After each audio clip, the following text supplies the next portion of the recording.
Discussion number 7 for pharmacology. Pick any 3H or TS from ACLS and then discuss how to manage those three conditions during cardiac arrest.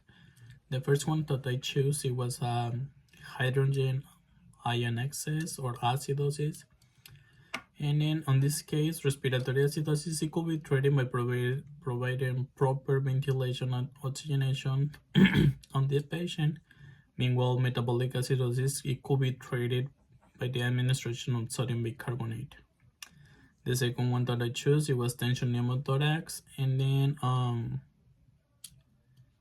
in the treatment of ACLS for cardiac arrest, it could be performing the needle thoracentesis, and this could be performing between the second intercostal space in the ribs, or you could also use the thoracostomy with a tracheostomy with a chest tube emplacement.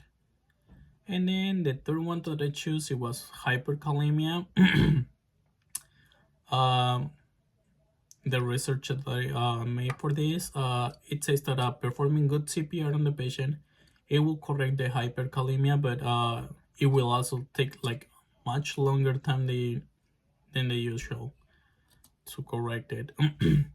And then when Ross gets achieved, it will be primarily because the effects of the calcium rather than the decrease in potassium levels. And then the effects of the calcium, it will last like between 30 to 30 minutes in the body. And then since the stabilization, the effects of the calcium will wear off eventually, the paramedic will must provide work in shifting the potassium and in enhancing the illumination. And then this could be by pushing one ampule of calcium chloride in a well-running peripheral IV or a central line. And then repeat this until the QRS in the patient will be less than 100 milliseconds.